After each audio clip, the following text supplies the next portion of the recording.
시집살이 힘들 때 털어놓을 사람 있으셨나요? 저는요, 아무한테도 못했어요. 그냥 괜찮은 척만 했죠. 근데 친정 엄마는 다 알고 계셨나 봐요. 제가 말 한마디 안 했는데도요. 그래서 몰래 준비하셨어요. 제가 상상도 못한 걸로요. 자, 지금부터 무슨 특별한 사연이 있었는지 지금 바로 시작해 보겠습니다. 새벽 5시 30분이면 어김없이 눈이 떠집니다. 알람도 필요 없어요. 몸이 기억하고 있거든요. 이 시간에 일어나지 않으면 온 가족의 아침이 제 시간에 차려지지 않는다는 걸요. 주방 불을 켜고 찬장을 열고 냉장고 문을 여는 동작이 기계처럼 자연스럽습니다. 30년을 이렇게 살아왔으니까요. 남편의 된장찌개, 큰아들의 미역국, 작은 딸의 계란말이. 각자의 입맛을 다 기억하며 아침상을 차립니다. 식탁에 둘러앉은 가족들의 표정이 무덤덤합니다. 큰아들이 국그릇을 밀어내요. 눈은 핸드폰에서 떼지도 않은 채로요. 국이 짜다는 표정입니다. 어제는 싱겁다고 얼굴을 찌푸렸는데 오늘은 짜다고 하네요. 작은 딸도 반찬 접시를 보며 시큰둥한 얼굴입니다. 지난주에 해줬던 멸치볶음을 또 만들었거든요. 냉장고에 멸치가 남아서 버리기 아까워 다시 꺼낸 건데 그걸 누가 알아주나요? 남편은 신문만 보고 있습니다. 아무 말도 없어요. 칭찬도 불평도 없이 그냥 묵묵히 숟가락만 움직입니다. 어쩌면 그게 더 서운할 때가 있습니다. 내가 있으나 없으나 똑같다는 느낌이 들거든요. 식구들이 하나둘 현관문을 나섭니다. 인사도 건성이에요. 나는 여전히 식탁 앞에 서서 그들의 뒷모습만 바라봅니다. 설거지를 시작하면서 문득 생각합니다. 이 집에서 나는 대체 누구일까요? 엄마일까요? 아내일까요? 아니면 그냥 가정부일까요? 결혼 초만 해도 이러지 않았어요. 남편은 다정했고 시어머니는 착한 며느리라고 칭찬해 주셨죠. 그런데 세월이 흐르면서 모든 게 당연해졌습니다. 아침을 차리는 것도, 빨래를 하는 것도, 집안을 꾸리는 것도요. 당연한 건 감사할 필요가 없는 거니까요. 친정 엄마가 살아계실 때 가끔 전화를 드리면 걱정 가득한 목소리로 물으셨어요. 시댁에서 잘 지내느냐고, 힘든 일은 없느냐고요. 하지만 저는 매번 괜찮다고, 잘 지낸다고 거짓말을 했습니다. 친정 엄마한테 걱정 끼치고 싶지 않았거든요. 낮이 되면 집은 텅 비어버립니다. 식구들이 모두 나가고 나면 이상하게 더 외로워요. 혼자 있는 게 익숙해졌는데도 이 고요함이 가끔은 무섭습니다. TV를 켜봅니다. 아침 드라마에서는 시댁과 갈등하는 며느리 이야기가 나오네요. 드라마 속 주인공은 소리라도 지르고 울기라도 하던데 나는 그러지도 못했습니다. 참는 게 미덕이라고 배웠거든요. 며느리는 참아야 한다고요. 오늘따라 유독 친정 엄마가 보고 싶습니다. 친정 엄마는 2달 전에 돌아가셨어요. 지병이셨던 당뇨 합병증이 악화되셔서 병원에도 못 가보시고 그렇게 가셨습니다. 장례를 치르고 49제까지 모두 마쳤지만 아직 친정집 정리는 손도 못 댔어요. 차마 엄두가 나지 않았거든요. 그 집에 가면 엄마가 안 계신 게 너무 실감날 것 같아서요. 하지만 더 이상 미룰 수가 없습니다. 빈집을 그대로 두면 관리도 안 되고 곧 장마철이라 습기도 걱정이에요. 무엇보다 친정 오빠가 슬슬 집 처분 이야기를 꺼내기 시작했거든요. 핸드폰을 집어듭니다. 남편에게 문자를 보냅니다. 오늘 친정 가서 엄마 짐 좀 정리하고 올게요. 답장은 한참 후에 왔어요. 그냥 한 글자만 적혀 있더군요. 무심한 대답이었습니다. 버스를 타고 친정으로 향합니다. 차창 밖 풍경을 보다 보니 엄마와 함께 이 길을 걸었던 기억이 떠오르네요. 내가 시집 가기 전 엄마와 시장을 다녀오던 길이었어요. 그때 엄마는 내 손을 꼭 잡고 말씀하셨죠. 며느리로 사는 게 얼마나 힘든지 당신도 다 겪어봐서 안다고요. 그때는 그 말이 무슨 뜻인지 잘 몰랐습니다. 이제는 알 것 같아요. 며느리로 산다는 게 얼마나 외로운 일인지를요. 버스에서 내려 골목길을 걷습니다. 익숙한 대문이 보이네요. 페인트가 벗겨진 낡은 철문이에요. 엄마는 평생 이 집을 고치지 않으셨어요. 돈이 아까우셨던 거죠. 대문을 열고 들어서니 오래된 집 냄새가 납니다. 조금 눅눅하고 쓸쓸한 냄새요. 현관에 엄마의 낡은 신발이 그대로 놓여 있습니다. 엄마가 신으시던 편한 운동화예요. 밑창이 다 닳아서 제가 새 신발을 사드린다고 했는데 엄마는 아직 신을 만하다며 버리지 않으셨죠. 그 신발을 보니 눈물이 핑 돕니다. 서둘러 고개를 돌리고 안으로 들어갑니다. 거실은 그대로예요. 엄마가 돌아가시기 전 모습 그대로입니다. 낡은 소파, 오래된 장롱, 브라운관 TV까지요. 엄마는 새 물건을 사는 걸 극도로 꺼리셨어요. 아껴야 한다고, 낭비하면 안 된다고 늘 말씀하셨죠. 안방으로 들어갑니다. 엄마의 옷들이 옷장에 그대로 걸려 있어요. 색이 바랜 블라우스, 낡은 가디건들이요. 하나하나 꺼내보다 보니 코끝이 시큰해집니다. 엄마는 정말 자신을 위해 돈을 쓰지 않으셨구나 싶어요. 서랍을 열어봅니다. 오래된 손수건, 단추들, 안 쓰는 펜들이 가득합니다. 엄마는 버리는 걸 정말 싫어하셨거든요. 언젠가 쓸 수 있다고 아까워서 못 버린다고 하셨어요. 그렇게 한참을 정리하다 보니 어느덧 오후가 되었습니다. 배가 고프네요. 엄마가 계셨으면 뭐라도 해주셨을 텐데요. 이제 이 집에서 밥 냄새가 나는 일은 없겠죠. 부엌으로 향합니다. 찬장을 열어보니 엄마가 쓰시던 그릇들이 가지런히 놓여 있어요. 낡았지만 깨끗하게 닦아져 있습니다. 엄마는 물건을 참 소중히 다루셨어요. 선반 위쪽을 정리하다가 눈에 띄는 게 하나 있습니다. 구석진 곳에 놓인 설탕통이에요. 하얀 플라스틱 통인데 표면이 누렇게 변했습니다. 20년도 더 된 물건이거든요. 설탕통을 꺼내봅니다. 묵직하네요. 설탕이 아직 남아있나 봅니다. 뚜껑을 열려다 말고 잠시 멈춥니다. 왠지 모를 기시감이 듭니다. 이 설탕통을 본 적이 있는 것 같은데 언제였더라요? 어렸을 때였나요? 아니면 결혼하고 나서였나요? 기억이 가물가물합니다. 하지만 분명한 건 엄마가 이 설탕통을 무척 아끼셨다는 거예요. 한 번도 버리지 않으셨으니까요. 설탕통을 들고 창가로 갑니다. 햇빛에 비춰보니 오래된 플라스틱 특유의 색이 더 선명하게 보이네요.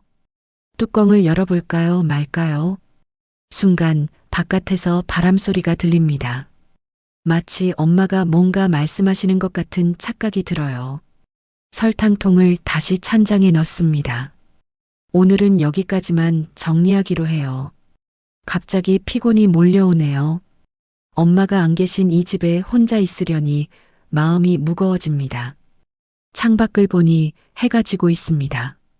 집으로 돌아가야 할 시간이에요. 가족들 저녁 준비를 해야 하니까요. 대문을 잠그고 나오면서 뒤를 돌아봅니다. 이 집에 다시 와야 합니다. 아직 정리할 게 태산이거든요. 특히 그 설탕통도 치워야 하고요. 하지만 왠지 모르게 그 설탕통이 자꾸 마음에 걸립니다. 왜일까요? 왜 하필 저 통만 버려지지 않고 남아 있었을까요? 엄마가 마지막까지 간직하신 이유가 있을까요? 버스를 타고 집으로 돌아가는 길 창밖을 보면서도 자꾸 그 설탕통이 떠오릅니다. 묘한 느낌이에요. 마치 그 안에 뭔가 중요한 게 숨어 있을 것 같은. 아니에요. 그냥 오래된 설탕통일 뿐입니다. 쓸데없는 상상은 그만두기로 해요. 집에 도착하니 남편과 아이들이 배고프다는 표정입니다. 빨리 저녁 준비를 해야 합니다. 냉장고를 열고 다시 주방에 섭니다. 오늘도 어제와 똑같은 하루가 흘러갑니다. 나는 오늘도 내일도 이렇게 살아가겠죠. 누군가의 엄마로, 누군가의 아내로, 누군가의 며느리로요. 친정 엄마 장례식은 조촐하게 치러졌습니다. 친척들도 많지 않았고 엄마가 워낙 조용히 사셨으니까요. 문상객들은 고개를 숙여 절을 하고 짧은 위로의 말을 건넸습니다. 남편은 상주인 오빠 옆에 서서 조문객들을 맞이했어요. 예의는 차렸지만 표정에서 피곤함이 역력했습니다. 하루 휴가를 내서 온 게 불편한 듯 보였죠. 남편이 작게 중얼거리는 소리가 들렸습니다. 처갓집 일로 회사 일정을 미뤄야 한다는 투덜거림이었어요. 내 귀에만 들리는 작은 목소리였지만 그 한마디가 가슴에 비수처럼 꽂혔어요. 아, 이 사람에게 친정 엄마의 죽음은 그저 처갓집 일일 뿐이구나. 3일장이 끝나고 집으로 돌아왔습니다. 장례식의 피곤함이 몸에 남아 있었지만 그래도 집안일은 해야 했어요. 빨래가 쌓여 있었고 냉장고도 정리해야 했으니까요. 일주일쯤 지났을까요? 저녁 식사 후 거실에 모인 가족들의 분위기가 심상치 않았습니다. 남편과 시누이 그리고 시어머니까지 와 계셨어요. 시누이가 먼저 입을 열었습니다. 친정집 재산 정리는 어떻게 되었느냐고요. 오빠와 나 둘이서 나눠 가질 텐데 혹시 얼마나 되느냐고 물었습니다. 그 순간 제 얼굴이 화끈거렸어요. 친정 엄마가 돌아가신 지 이제 겨우 한 달도 안 됐는데 벌써 재산 이야기를 꺼내다니요. 남편은 옆에서 아무 말도 하지 않았습니다. 시누이의 질문을 막지도 않았어요. 오히려 궁금하다는 듯 저를 쳐다봤습니다. 시어머니는 찻잔을 들고 천천히 말씀하셨어요. 친정에서 물려받을 게 있으면 당연히 가족끼리 의논해야 하는 거 아니냐는 말씀이었습니다. 혼자 결정할 일이 아니라는 뜻이었죠. 제 손이 떨렸습니다. 친정 엄마는 평생 단칸방에서 사셨어요. 낡은 가구와 오래된 그릇들 뿐이었죠. 물려받을 재산이라는 게 고작 30년 된 낡은 집 한 채였습니다. 그것마저도 오빠와 반씩 나눠야 하는데요. 남편이 조심스럽게 말을 꺼냈습니다. 친정집을 팔면 좀 되지 않겠느냐는 이야기였어요. 요즘 집값이 올랐으니까 생각보다 목돈이 될 수도 있다는 계산이었죠. 그 말을 듣는 순간 무언가가 제 안에서 무너져 내렸습니다. 친정 엄마가 평생을 사신 집을 돈으로 환산하다니요. 엄마의 채취가 남아있는 그 공간을, 추억이 서려 있는 그곳을 그저 부동산 시세로만 계산하다니요. 참았던 감정이 터져 나왔습니다. 목소리를 높였어요. 지금 그게 중요한 거냐고. 엄마가 돌아가신 지 한 달도 안 됐는데 재산 이야기를 먼저 하는 게 말이 되냐고 물었습니다. 제 목소리가 떨렸습니다. 30년 결혼 생활에서 시댁 식구들 앞에서 목소리를 높인 건 처음이었어요. 시누이가 눈을 휘둥그레 떴습니다. 시어머니는 찻잔을 내려놓으며 차갑게 쳐다봤어요. 남편은 당황한 표정으로 제 팔을 붙잡았습니다. 하지만 멈출 수가 없었습니다. 제가 이 집에서 30년을 살았다고, 시어머니 수발 들고 남편 뒷바라지하고 애들 키우느라 제 인생을 다 바쳤다고 말했어요. 그런데 친정 엄마가 돌아가셨다고 재산부터 따지느냐고 항변했습니다. 가슴속에 쌓였던 서러움이 한꺼번에 쏟아져 나왔습니다. 시어머니가 얼굴을 굳히며 말씀하셨어요. 며느리가 시어머니한테 이렇게 말대꾸를 하느냐는 질책이었습니다. 요즘 들어 왜 이렇게 버릇이 없어졌느냐는 비난이었죠. 남편은 저를 말리려 했지만 이미 늦었습니다. 저도 사람이라고, 로봇이 아니라고 소리쳤어요. 그 소리를 지르고 나서 제 자신도 놀랐습니다. 평생 참고 살았던 제가 이렇게 소리를 지르다니요. 거실이 얼어붙었습니다. 신우이는 황당하다는 표정으로 시어머니를 쳐다봤고 시어머니는 입술을 꾹 다물었어요. 남편은 난처한 표정으로 저를 노려봤습니다. 더 이상 그 자리에 있을 수가 없었습니다. 방으로 들어가 문을 닫았습니다. 침대에 주저앉으니 온몸이 후들거렸어요. 제가 방금 무슨 짓을 한 걸까요? 30년 동안 쌓아온 착한 며느리의 이미지가 한순간에 무너져 버렸습니다. 하지만 후회는 되지 않았어요. 오히려 속이 후련했습니다.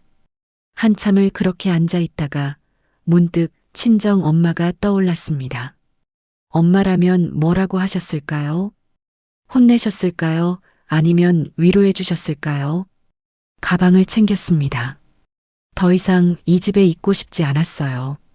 친정으로 가야겠다고 마음먹었습니다. 그곳에 가면 마음이 조금은 편해질 것 같았어요. 거실을 지나는데 시어머니와 시누이가 여전히 앉아 계셨습니다. 남편은 소파에 파묻혀 한숨을 쉬고 있었고요.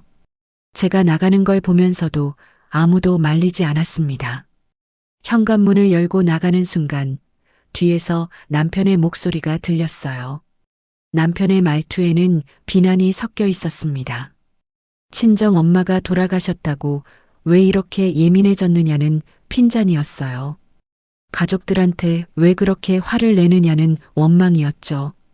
저는 대답하지 않았습니다. 대답할 말이 없었어요. 아니, 대답하고 싶지 않았습니다. 밤거리를 걸었습니다. 차가운 바람이 뺨을 스쳤어요. 눈물이 났지만 닦지 않았습니다. 그냥 흐르는 대로 놔뒀어요. 버스를 타고 친정으로 향했습니다. 이 늦은 시간에 빈집에 간들 뭐하겠어요. 하지만 그래도 그곳이 지금 가장 가고 싶은 곳이었습니다. 친정 대문을 열고 들어섰습니다. 어두운 집 안에 불을 켰어요. 엄마가 안 계신 집은 더 쓸쓸했습니다. 거실 바닥에 주저앉았습니다. 한참을 그렇게 멍하니 앉아 있었어요. 얼마나 시간이 흘렀을까요? 목이 말랐습니다. 부엌으로 가서 물을 마시려고 찬장을 열었어요. 그때 구석에 놓인 그 설탕통이 눈에 들어왔습니다. 지난번에 봤던 바로 그 통이었어요. 하얗게 변색된 플라스틱 설탕통이요. 왠지 모르게 그 통이 자꾸 신경 쓰였습니다. 오늘처럼 마음이 복잡한 날 그 통을 열어보고 싶다는 생각이 들었어요. 설탕통을 꺼내 들었습니다. 생각보다 무거웠어요. 설탕이 가득 들어있나 봅니다. 뚜껑을 열었습니다. 하얀 설탕이 가득 들어 있었어요.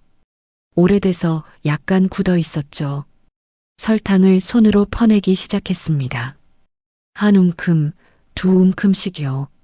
그런데 설탕을 퍼내다 보니 바닥에서 뭔가 딱딱한 게 만져졌습니다. 손을 넣어 꺼내봤어요. 작은 통장이었습니다. 낡은 은행 통장이요. 초록색 표지가 바래서 거의 회색에 가까웠어요. 그리고 그 통장 사이에 작게 접힌 종이 한 장이 끼어 있었습니다. 종이를 펼쳤습니다. 거기에는 친정 엄마의 필체로 이렇게 적혀 있었어요. 딸의 시집살이 힘들 때 도피자금. 그 글씨를 보는 순간 눈앞이 흐려졌습니다. 손이 떨렸어요. 종이를 쥔 손에 힘이 들어가지 않았습니다. 엄마가 저를 위해 돈을 모으고 계셨던 거예요. 제가 시집살이가 힘들 때를 대비해서요. 통장을 펼쳐봤습니다. 통장 안에는 작은 금액들이 빼곡히 적혀 있었어요. 1,000원, 2,000원, 5,000원씩이요. 가끔 10,000원이 입금된 적도 있었지만 대부분은 정말 작은 돈이었습니다. 입금 날짜를 보니 10년도 더 된 기록들이었어요. 제가 결혼하고 나서부터 꾸준히 모으신 거였습니다. 엄마는 제가 시집살이를 하는 동안 몰래 이렇게 돈을 모으고 계셨던 거예요. 10원, 100원도 아까워하시던 엄마가요. 당신은 새 옷 한 벌 안 사 입으시면서요. 통장에 잔액을 봤습니다. 213만 원. 큰 돈은 아니었어요. 요즘 세상에 200만 원이 뭐 대수겠어요. 하지만 엄마에게는 엄청난 돈이었을 겁니다. 평생을 아끼고 아껴서 모은 돈이었으니까요. 가슴이 미어졌습니다. 엄마는 제가 힘들어할까봐, 혹시 시댁에서 견디지 못하고 도망쳐 나올까봐 이렇게 도피자금을 준비하고 계셨던 거예요. 그런데 저는 엄마 살아생전에 이 통장의 존재조차 몰랐습니다. 엄마는 끝내 이 이야기를 하지 않으셨어요. 왜 말씀하지 않으셨을까요? 혹시 제가 진짜로 집을 나가면 어쩌나 걱정되셨던 걸까요? 아니면 이 돈이 필요 없을 만큼 제가 행복하기를 바라셨던 걸까요? 바닥에 주저앉았습니다. 통장을 가슴에 안고 소리내어 울었어요. 미안하다고 몰랐다고, 엄마가 이렇게까지 저를 걱정하셨다는 걸 몰랐다고 말했어요. 한참을 울었습니다. 얼마나 울었는지 모르겠어요. 목이 쉬도록 울었습니다. 엄마는 평생 저를 걱정하셨던 거예요.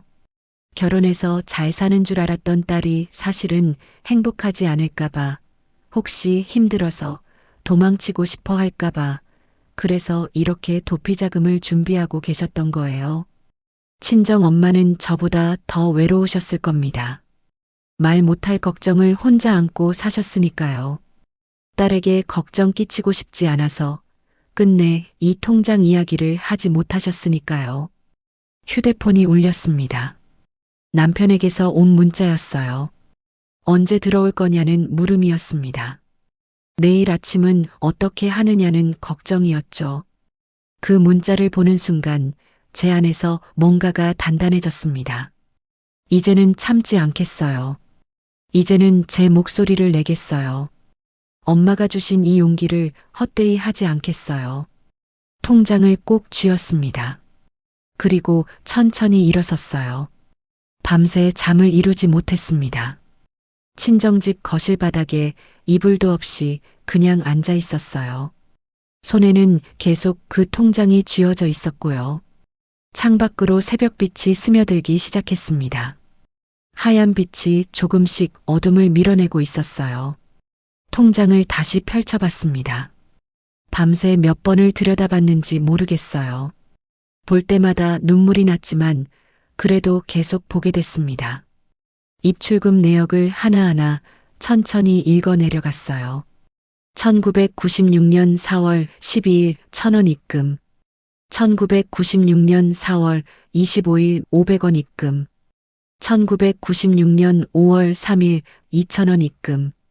엄마는 정말 10원, 100원도 아껴가며 이 돈을 모으셨구나. 장을 보고 남은 잔돈을 버스비를 아껴서 걸어다니며 모은 돈을 조금씩 넣으셨던 거예요. 1,000원, 2,000원, 5,000원. 때로는 500원씩이요. 거의 30년에 가까운 세월 동안 한 번도 거르지 않고 꾸준히 넣으셨던 기록들이었습니다. 제가 결혼한 1995년부터 시작된 기록이었어요.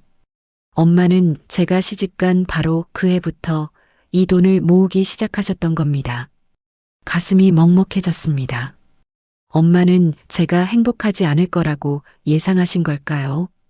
아니면 혹시 모를 상황을 대비하신 걸까요? 통장을 계속 넘겨봤어요. 2000년대로 넘어가면서도 기록은 계속됐습니다.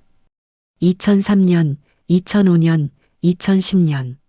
엄마는 한 번도 멈추지 않으셨어요. 20년, 30년 가까이 조금씩 모으셨던 겁니다. 통장을 쥔 손에 힘이 들어갔어요. 휴대폰이 울렸습니다. 남편에게서 온 전화였어요. 받고 싶지 않았지만 계속 울리니 할 수 없이 받았습니다. 남편의 목소리가 들렸어요. 짜증 섞인 목소리였죠. 언제까지 거기 있을 거냐고, 집에 언제 들어올 거냐고 물었습니다. 저는 대답하지 않았어요.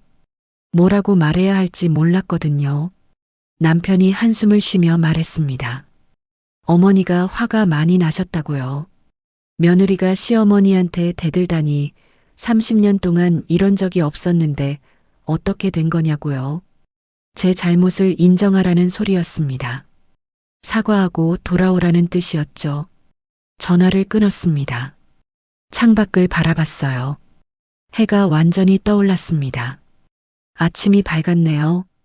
새로운 하루가 시작됐지만 제 마음은 여전히 어두웠어요. 이 집안에서 나는 대체 뭘까요?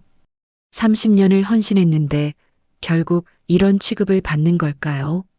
친정 엄마가 돌아가셔서 슬픈 것도 모자라 재산 타령이나 듣고 화를 낸 것에 대해 사과하라는 소리를 들어야 하는 걸까요?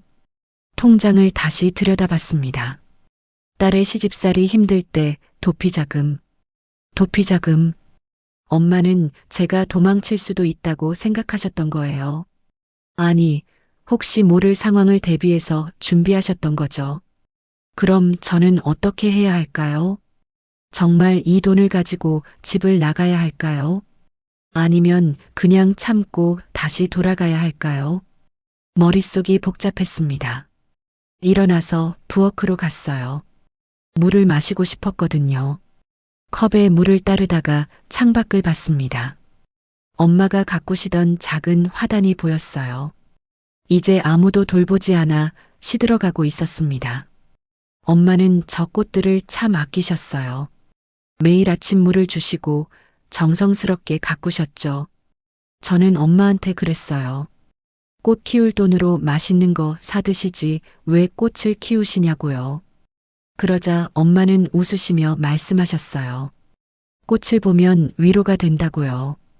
그때는 그 말이 무슨 뜻인지 몰랐습니다. 이제는 알 것 같아요. 엄마도 위로가 필요하셨던 거예요. 누구에게도 의지할 수 없었던 엄마는 꽃을 키우며 위로받으셨던 거죠. 현관으로 나가 화단을 들여다봤어요. 흙이 바짝 말라 있었습니다. 물을 주기 시작했어요. 말라 죽어가는 꽃들에게 조심조심 물을 부어줬습니다. 꽃들이 물을 머금으니 조금 생기를 되찾는 것 같았어요. 엄마 꽃들을 제가 돌보겠다고, 엄마 대신 제가 지키겠다고 마음속으로 말했습니다. 꽃들을 보며 결심이 섰습니다. 저도 이제 나 자신을 돌봐야겠다고요. 엄마가 주신 이 통장은 단순히 돈이 아니었어요. 이건 엄마가 제게 준 용기였습니다. 언제든 다시 시작할 수 있다는 희망이었죠. 이 돈으로 당장 집을 나갈 수는 없을지 모릅니다. 현실적으로 200만 원으로는 부족하니까요. 하지만 이 통장이 제게 준 건 돈이 아니었어요. 너는 혼자가 아니야. 엄마가 있어. 힘들면 언제든 돌아와. 엄마의 목소리가 들리는 것 같았습니다. 통장을 가슴에 꼭 안았어요. 엄마한테 말했습니다.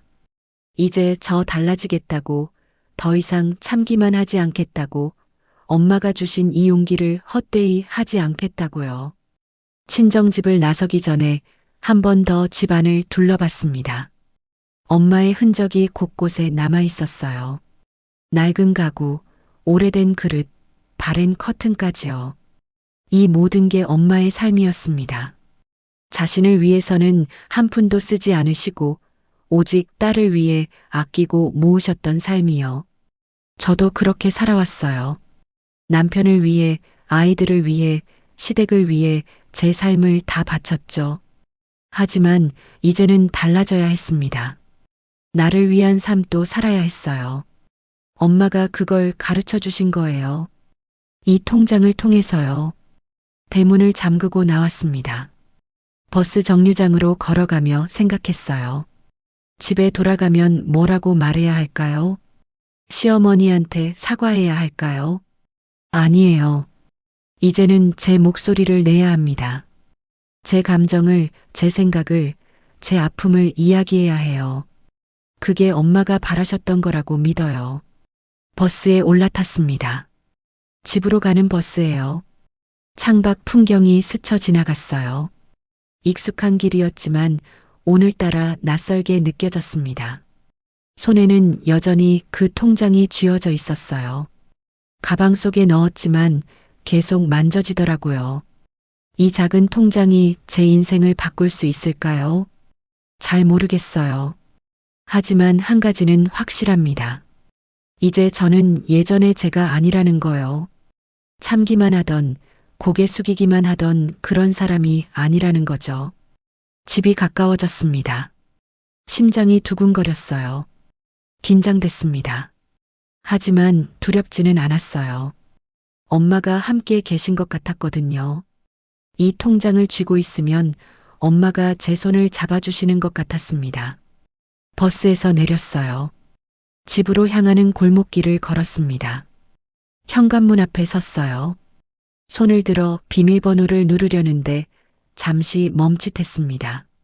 잘할 수 있을 거라고 스스로에게 말했어요. 엄마가 함께 계시니까요. 심호흡을 크게 하고 문을 열었습니다. 새로운 시작이었어요. 현관문을 열고 들어섰습니다. 집안은 조용했어요. 거실로 들어서는데 소파에 누군가 앉아 있었습니다. 딸이었어요.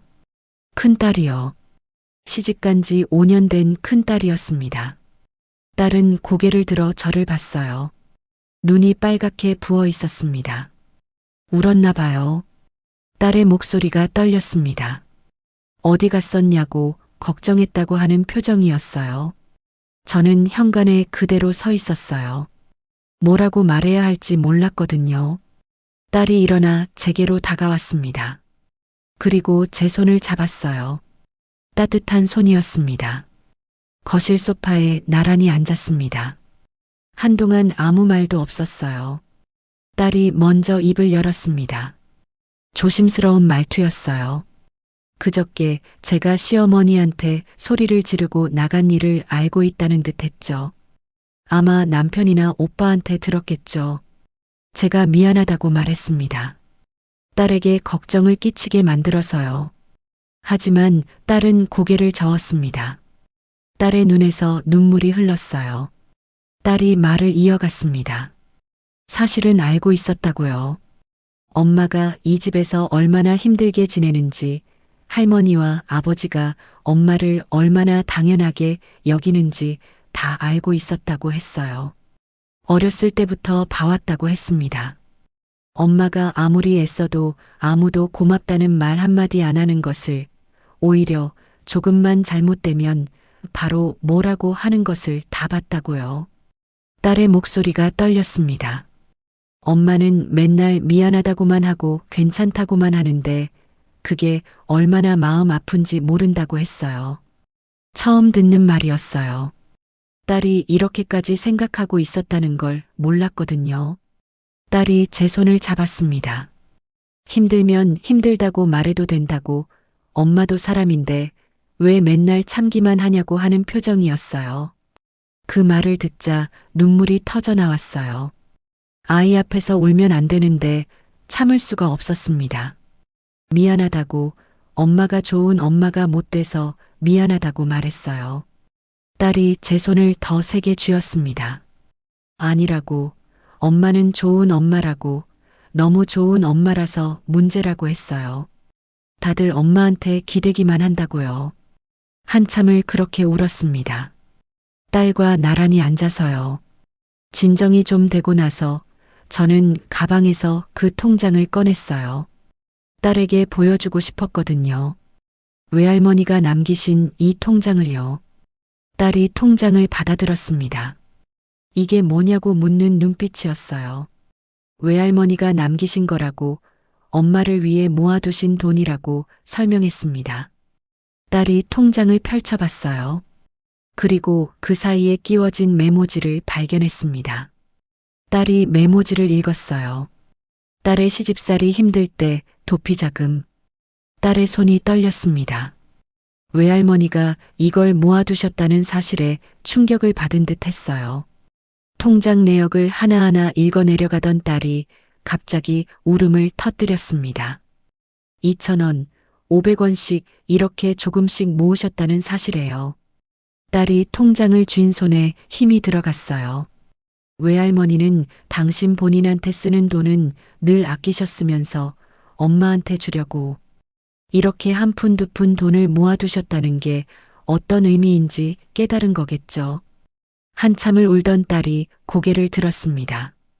눈이 새빨개져 있었어요. 딸이 말했습니다. 금액이 중요한 게 아니라 이건 이 세상 그 무엇보다 큰 돈이라고요. 딸이 통장을 가슴에 안았습니다. 외할머니가 얼마나 엄마를 사랑하셨는지 알겠다고, 그리고 엄마가 얼마나 힘드셨는지도 알겠다고 했어요. 딸이 저를 똑바로 쳐다봤어요. 왜 이 이야기를 안 하냐고, 왜 혼자 다 사귀고 사냐고 물었습니다. 말해봤자 달라지는 게 없을 것 같아서라고 대답했어요. 딸이 물었습니다. 아빠한테는 말씀하실 거냐고요. 잘 모르겠다고 했어요. 말해도 이해할지 모르겠다고, 아빠는 이런 걸 중요하게 생각하지 않을 것 같다고 말했습니다. 딸이 한숨을 쉬었습니다. 안타까운 표정이었어요. 아빠한테도 보여줘야 한다고 했습니다. 알 권리가 있다고, 그래야 아빠도 깨달을 수 있다고요. 하지만 저는 확신이 없었어요. 남편이 과연 이 통장의 의미를 알아줄까요? 딸이 창밖을 바라봤어요. 한참 동안 아무 말도 하지 않았습니다. 그러다 천천히 입을 열었어요. 자기도 사실 비슷한 경험이 있다고 했습니다. 시집가고 나서 힘들 때가 많았다고요. 딸의 목소리가 작아졌습니다. 시어머니는 좋으신 분이긴 한데 가끔 자기가 며느리인지 가정부인지 헷갈릴 때가 있다고, 남편은 자기 엄마 편만 든다고 했어요. 딸이 고개를 떨구었어요. 그럴 때마다 엄마 생각이 났다고 했습니다. 엄마는 얼마나 힘드셨을까 하고요. 제가 딸의 손을 잡았습니다. 왜 말하지 않았냐고 물었어요. 딸이 대답했습니다. 엄마가 걱정하실까봐. 엄마도 힘든데 자기 고민까지 들려드리고 싶지 않았다고요. 딸이 쓸쓸하게 웃었어요. 엄마도 외할머니한테 그랬죠? 걱정하실까봐 말 안 하셨던 거죠? 라고 물었습니다. 제 가슴이 뜨끔했습니다. 정확히 맞는 말이었거든요. 참는 것도 물려받고 걱정 끼치기 싫어하는 것도 물려받았다고 중얼거렸어요.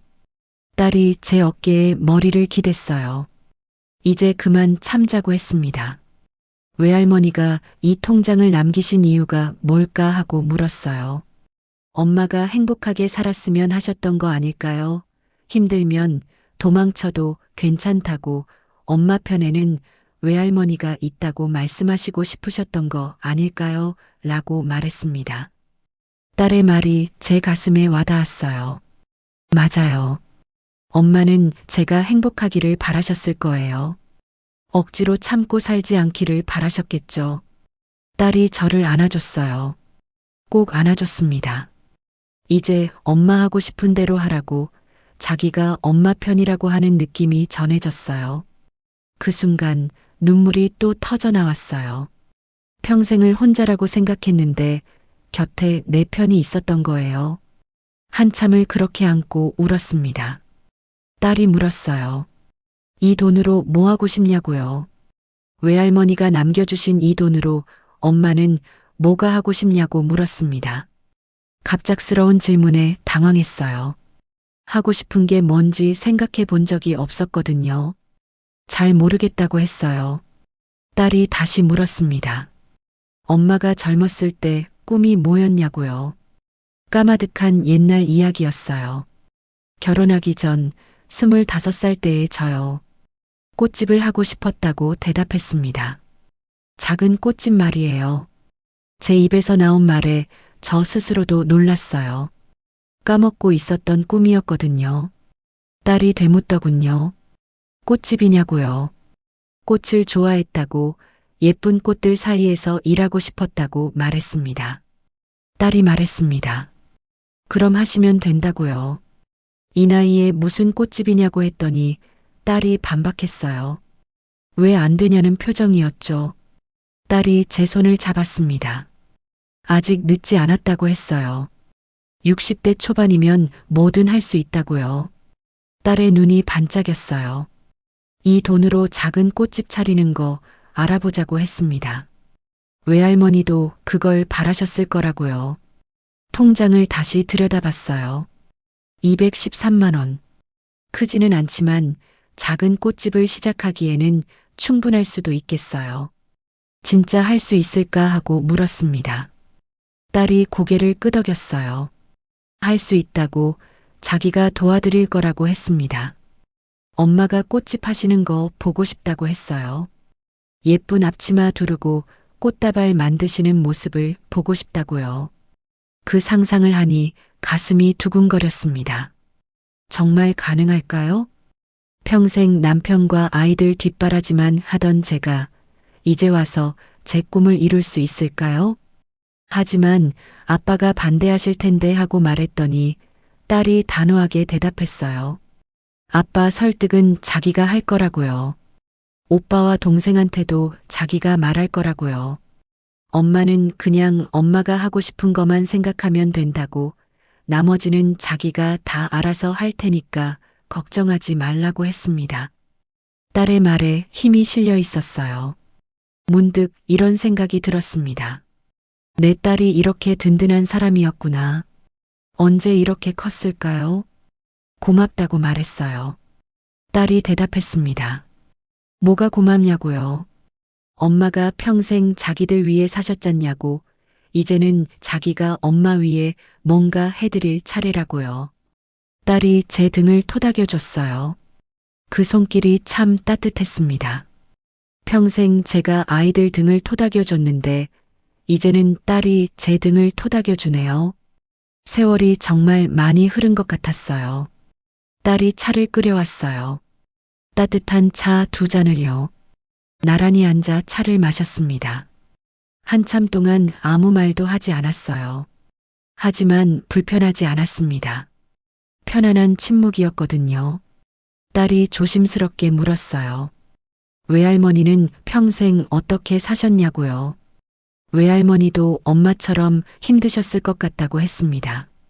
딸의 질문에 친정 엄마의 삶이 떠올랐습니다. 엄마도 며느리로 사셨어요. 외할아버지는 일찍 돌아가셨고 엄마는 혼자 저와 오빠를 키우셨죠. 엄마는 평생 고생만 하셨어요. 당신을 위해 돈 한 푼 제대로 쓰지 않으시고요. 외할머니도 엄마처럼 참고 사셨다고 말했어요. 제 목소리가 작아졌어요. 딸이 말했습니다. 그래서 이 통장을 남기신 거겠다고요. 엄마만큼은 당신처럼 살지 말라고요. 그 말이 전곡을 찌르는 것 같았어요. 맞아요. 엄마는 저에게 당신 같은 삶을 살지 말라고 하셨던 거예요.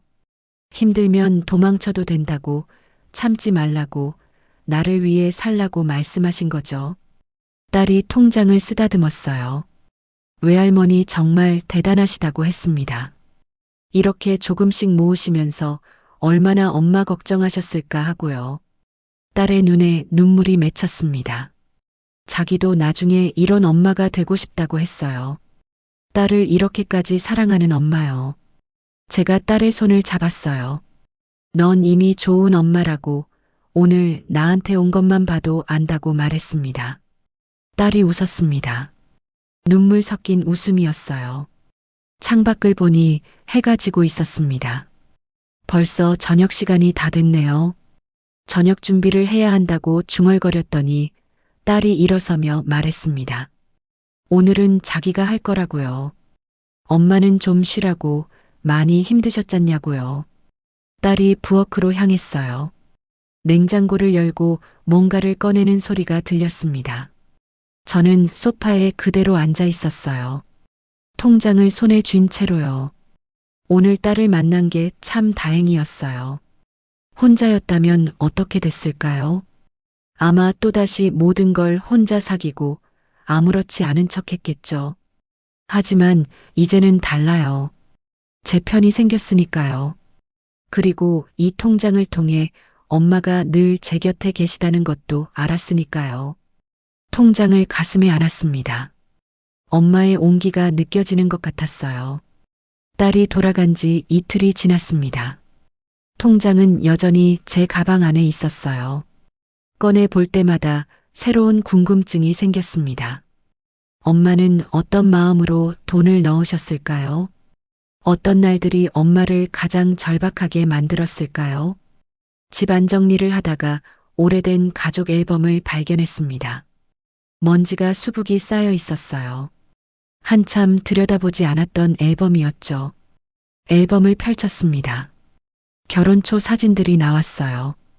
젊은 시절의 제 모습이 낯설게 느껴졌습니다. 사진을 한 장 한 장 넘기다가 멈춰 섰습니다. 셋째를 안고 찍은 사진이었어요. 병원 퇴원 날 찍은 사진이었죠. 사진 속 제 얼굴을 들여다봤습니다. 웃고는 있었지만 눈은 웃지 않았어요. 지쳐 보였습니다. 남편은 카메라를 보고 있었고 시어머니는 무표정하셨어요. 큰아이들은 심드렁한 표정이었죠. 행복해 보이지 않는 가족 사진이었습니다. 사진 뒤에 날짜가 적혀 있었어요. 2005년 7월 20일, 퇴원하던 날이었습니다. 통장을 꺼내 다시 펼쳐봤습니다. 그 무렵의 기록을 찾았어요. 2005년 7월 15일 10만 원 입금, 2005년 7월 22일 15만 원 입금, 일주일 사이에 무려 25만 원이 입금되어 있었습니다. 엄마에게 25만 원이 얼마나 큰 돈이었을까요? 평소에 1,000원, 2,000원씩 모으시던 분이 일주일 만에 25만 원을요. 왜 하필 그때였을까요? 그 날짜를 보는 순간 기억이 선명하게 떠올랐습니다. 7월 15일, 셋째를 낳고 이틀째 되던 날이었어요. 그날의 기억은 20년이 지난 지금도 생생합니다. 아프고 서러웠던 기억은 쉽게 잊히지 않는 법이니까요. 특히 몸과 마음이 지쳐 있을 때, 가장 연약할 때 받은 상처는 평생 남는 법이죠. 셋째 출산은 정말 힘들었어요. 39살의 나이에 예상치 못한 임신이었거든요. 시어머니는 나이 들어 애를 낳으면 애가 제대로 크지 못한다며 반대하셨어요. 남편도 달갑지 않아 했습니다. 이제 큰애도 초등학교 고학년인데 무슨 애냐는 반응이었죠. 경제적으로도 부담이라고 말했습니다. 하지만 이미 생긴 생명이었어요. 지울 수는 없었습니다. 혼자 병원에 다녔어요. 남편은 회사 일로 바빴고 시어머니는 도와주지 않으셨으니까요. 배가 불러오는데도 집안일을 다 해야 했어요. 큰아이들 밥도 차려야 했고요. 출산 당일도 혼자 택시를 타고 병원에 갔습니다. 남편은 중요한 회의가 있다며 나중에 오겠다고 했어요. 결국 아이를 낳고 나서야 병원에 왔죠. 그리고 7월 15일, 시어머니가 병문안을 오셨어요. 남편과 함께요. 하지만 시어머니의 얼굴에는 기쁨이 없었습니다. 오히려 불편한 표정이셨어요. 병실에 들어서자마자 하신 말씀이 기억납니다. 나이 들어 애를 낳으면 애가 제대로 크지 못한다는 말씀이었어요. 건강하게 클지 걱정이라고 하셨습니다. 축하의 말은 한마디도 없었습니다. 시어머니는 아기를 보시더니 한숨을 쉬셨어요. 그리고 남편에게 말씀하셨죠. 애가 하나 더 늘었으니 돈이 더 들 텐데 어쩌려고 그러느냐고요. 학원비며 대학 등록금이며 생각하면 머리가 아프다고요. 저는 침대에 누워 그 말을 들어야 했습니다. 방금 아이를 낳은 산모 앞에서 하실 말씀이 아니었어요. 하지만 아무 말도 할 수 없었습니다. 시어머니가 돌아가시고 남편과 단둘이 남았을 때였어요. 남편이 창밖만 바라보고 있었습니다. 표정이 좋지 않았어요. 저는 조심스럽게 말을 꺼냈습니다. 괜찮다고, 제가 더 열심히 아껴 쓸 테니 걱정하지 말라고요. 그러자 남편이 돌아서며 말했습니다. 솔직히 이 아이가 생겼을 때부터 달갑지 않았다는 말이었어요. 하지만 제가 워낙 낳겠다고 해서 어쩔 수 없었다는 말이었죠. 그리고 이제 셋이나 키워야 하니 경제적으로 부담이 크다고, 앞으로 더 허리띠를 졸라매고 살아야 할 거라고 했습니다. 가슴이 철렁 내려앉았습니다. 남편은 그날 저녁 일찍 병원을 나갔습니다. 회사 일이 바쁘다고요. 저는 혼자 병실에 남았어요. 갓 태어난 아기를 안고 울었습니다. 미안하다고, 엄마가 너를 제대로 환영하지 못해서 미안하다고 속으로 말했어요. 그날 밤 친정 엄마한테 전화를 드렸습니다. 괜찮냐고 물으시는 엄마 목소리가 떨리는 것 같았어요. 저는 괜찮다고, 아기도 건강하고 다 잘 있다고 거짓말을 했습니다. 하지만 목소리에서 울음기가 배어 나왔나 봐요. 엄마가 말씀하셨거든요. 우는 거냐고, 무슨 일 있냐고 물으셨습니다. 저는 아니라고, 그냥 피곤해서 그렇다고 둘러댔어요. 엄마는 더 이상 묻지 않으셨습니다. 하지만 알고 계셨던 것 같아요. 제가 힘들어하고 있다는 걸요. 엄마는 전화를 끊기 전에 말씀하셨습니다. 몸조리 잘하라고, 무리하지 말라고요. 그리고 다음 날 엄마는 통장에 10만 원을 넣으셨던 거예요. 전화 통화만으로도 딸의 아픔을 느끼셨던 겁니다. 7월 22일의 기록도 있었습니다. 15만 원이요. 그날도 기억났어요. 너무나 선명하게요. 퇴원하고 집에 돌아온 다음 날이었습니다. 산후조리원에는 가지 못했어요. 남편이 비용이 부담된다고 했으니까요. 집에 도착하니 아무도 반겨주지 않았습니다. 큰아이들은 각자 방에 들어가 버렸고 남편은 회사 일이 밀렸다며 서재로 들어갔어요. 시어머니만 거실에 남아 계셨습니다. 시어머니가 말씀하셨어요. 이제 집안일은 누가 하느냐고요.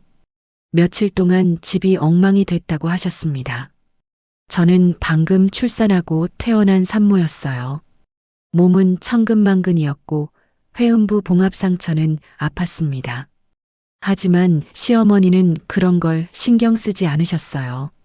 내일부터는 밥은 차려야 하지 않겠느냐고, 빨래도 쌓여 있다고, 큰애들 도시락도 싸야 한다고 말씀하셨습니다. 저는 고개를 끄덕일 수밖에 없었어요. 밤이 되었습니다. 온 가족이 잠든 시간이었죠. 갓 태어난 셋째가 울기 시작했어요. 배가 고픈가 봐요.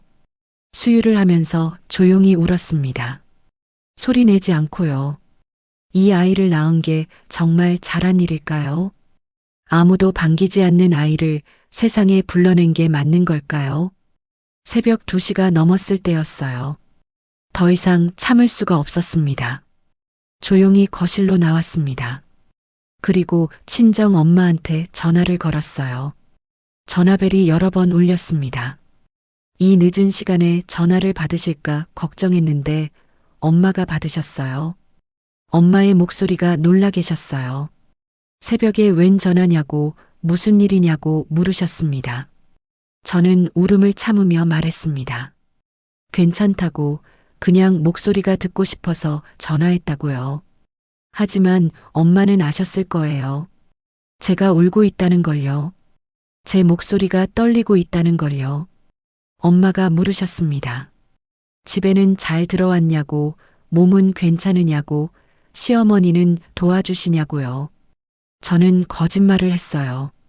다 괜찮다고, 잘 돌봐주신다고, 걱정하지 말라고요. 전화기 너머로 엄마의 한숨소리가 들렸습니다. 엄마는 알고 계셨던 거예요. 제가 거짓말하고 있다는 걸요. 엄마는 그날 새벽 전화를 받으시고 어떤 마음이셨을까요? 아마 잠을 못 이루셨을 거예요. 딸이 힘들어하는 걸 알면서도 어쩔 수 없었던 엄마의 마음이 얼마나 아프셨을까요? 그래서 이렇게 10원, 100원씩 모으셨던 거예요. 언젠가 딸이 정말 도망쳐 나올 때를 대비해서요.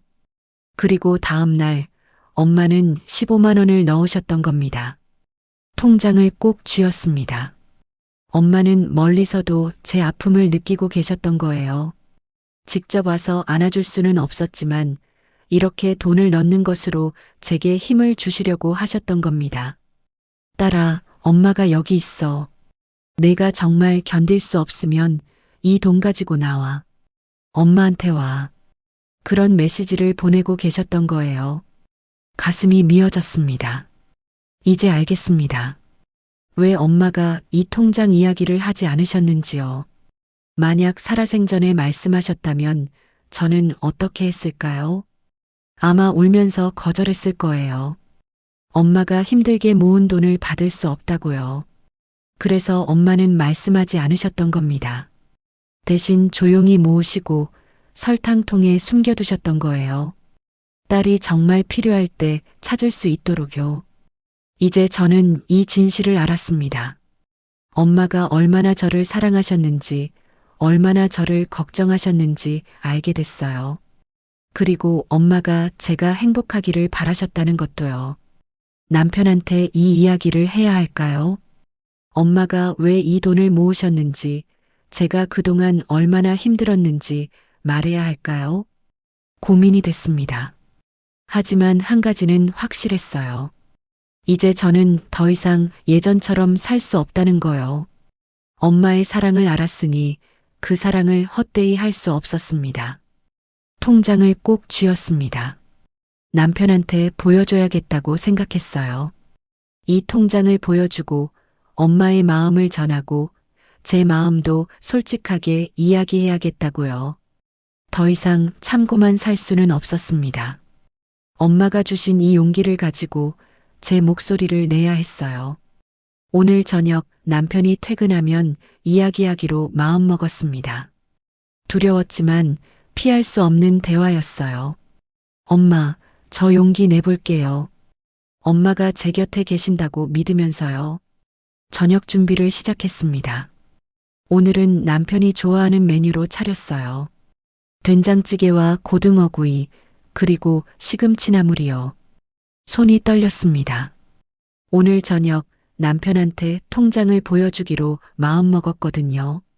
냉장고 앞에 서서 잠시 망설였어요. 정말 해야 할까요? 이 이야기를 꺼내면 어떻게 될까요? 하지만 더 이상 미룰 수가 없었습니다. 엄마의 사랑을 알았으니 제 아픔도 이야기해야 했어요. 현관문이 열리는 소리가 들렸습니다. 남편이 퇴근했나 봐요. 심장이 두근거렸어요. 저녁 식사가 시작됐습니다. 남편은 피곤한 표정이었어요. 회사 일이 힘들었나 봅니다. 묵묵히 밥을 먹고 있었습니다. 평소와 다를 게 없었어요. 저는 수저를 들었다 놨다 반복했습니다. 어떻게 말을 꺼내야 할까요? 식사가 거의 끝날 무렵이었어요. 용기를 냈습니다. 말을 꺼냈습니다.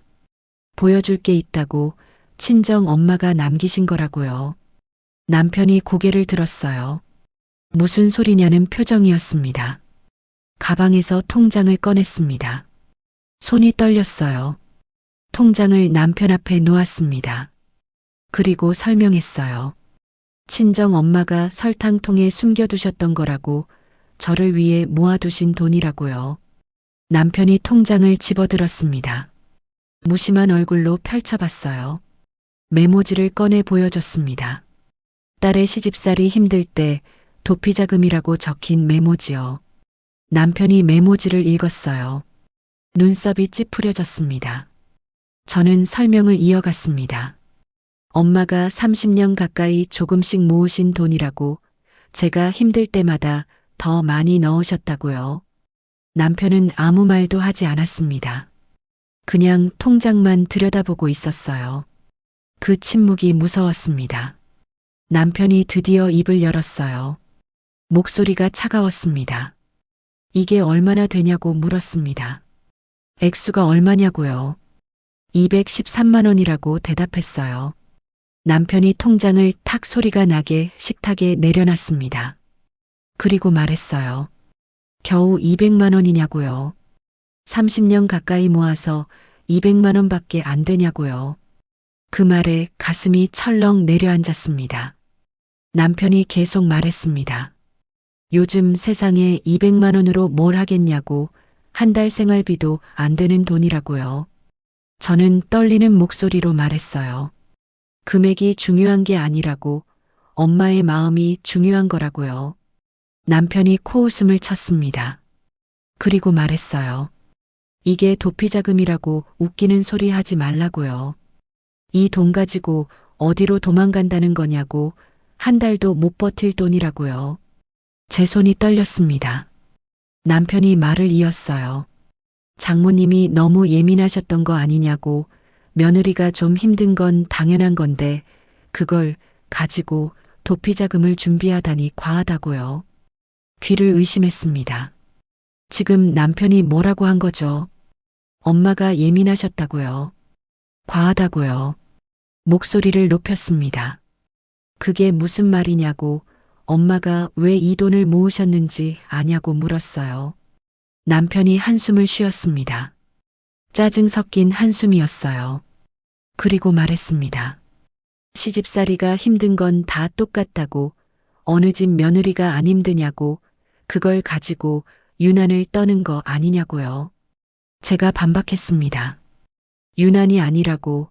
정말 힘들었다고. 남편도 알지 않냐고요. 남편이 눈을 부라렸어요. 뭐가 그렇게 힘들었냐고 물었습니다. 밥 해주고 빨래 해주고 그런 게 힘들다는 거냐고. 그게 아내의 역할 아니냐고요. 가슴에 비수가 꽂히는 것 같았습니다. 저는 말했습니다. 셋째 낳고 산후조리도 제대로 못했던 거 기억하냐고요. 그때 남편이 뭐라고 했는지 기억하냐고요. 남편이 얼굴을 찌푸렸습니다. 그건 그때 자기가 경제적으로 어려웠던 거라고, 산후조리원 비용이 부담됐던 거라고 변명했어요. 그럼 제 몸은 어떻게 되든 상관없었냐고 물었습니다. 남편이 목소리를 높였어요. 지금 그 옛날 이야기를 왜 꺼내냐고. 다 지난 일 아니냐고요. 저도 목소리가 커졌습니다. 지난 일이 아니라고. 엄마는 그때마다 다 기억하고 계셨다고. 제가 힘들어할 때마다 돈을 넣으셨다고 말했어요. 남편이 비웃었습니다. 그래서 어쩌라는 거냐고 물었어요. 이제 와서 그 이야기를 하면 뭐가 달라지냐고. 과거를 들춰내서 뭐 하겠냐고요. 참았던 게 터져 나왔습니다. 저는 울먹이며 말했어요. 사과 한마디라도 해달라고. 그동안 제가 힘들었다는 걸 인정해 달라고요. 남편이 자리에서 일어났습니다. 그리고 차갑게 말했어요. 뭘 사과하라는 거냐고. 자기가 뭘 잘못했냐고요. 남편은 계속 말을 이었습니다. 30년을 함께 살았는데 불만이 그렇게 많았냐고. 그럼 왜 진작 말하지 않았냐고요. 말했다고 대답했습니다. 여러 번 말했다고요. 하지만 남편이 듣지 않았다고요. 남편이 손사래를 쳤어요. 자기는 그런 이야기 들은 적 없다고. 제가 지어낸 거 아니냐고 했습니다. 믿을 수가 없었어요. 이 사람은 정말로 제 말을 듣지 않았던 거예요. 아니, 들었지만 기억하지 않았던 거죠. 남편이 말했습니다. 이제 와서 장모님 들먹이며 자기를 나쁜 사람 만들지 말라고요. 자기는 가장 역할 충실히 했다고. 돈 벌어다 주고 애들 학비 대주고 그런 거 아니냐고요. 그게 전부냐고 물었습니다. 돈만 벌어오면 남편 역할 다 한 거냐고요. 남편이 화를 냈어요. 그럼 뭘 더 하라는 거냐고. 자기도 회사에서 힘들게 일한다고. 집에 와서까지 이런 소리 듣고 싶지 않다고요. 저도 힘들다고 말했습니다. 저도 매일 힘들게 산다고. 하지만 아무도 알아주지 않는다고요. 남편이 비웃듯 말했어요. 집안일이 회사 일만큼 힘드냐고. 비교가 되냐고요. 그 순간 모든 게 무너졌습니다. 이 사람은 제 삶을 이해할 생각이 없었어요. 제 고통을 인정할 생각도 없었습니다. 남편이 통장을 집어들었습니다. 그리고 냉정하게 말했어요. 이 돈은 어차피 당신 거니까 알아서 쓰라고. 하지만 이런 걸로 자기를 공격하지 말라고요. 공격이 아니라고 말했습니다. 제 마음을 알아달라는 거라고요. 남편이 고개를 저었어요. 알겠다고 했습니다. 당신이 힘들었다는 거요. 하지만 다른 집 며느리들도 다 그렇게 산다고. 유독 당신만 힘든 건 아니라고요. 그리고 이렇게 덧붙였습니다. 요즘 장모님이 돌아가셔서 예민해진 것 같다고 좀 진정하고 다시 이야기하자고요. 제가 예민한 거라고요. 엄마가 돌아가셔서 이상해진 거라고요. 더 이상 참을 수가 없었습니다. 자리에서 일어났습니다. 남편이 어디 가냐고 물었어요. 대답하지 않았습니다. 그냥 방으로 들어가 문을 닫았어요. 침대에 주저앉았습니다. 온몸이 떨렸어요. 남편은 끝내 이해하지 못했습니다.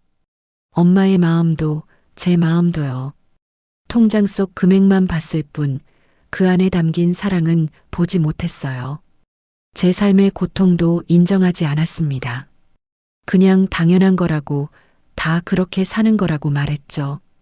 가슴이 무너져 내렸습니다. 가방을 꺼냈습니다. 옷을 몇 벌 챙기기 시작했어요. 정말로 나가야 할 것 같았습니다. 더 이상 이 집에 있을 수가 없었어요. 엄마가 준비해 주신 도피자금.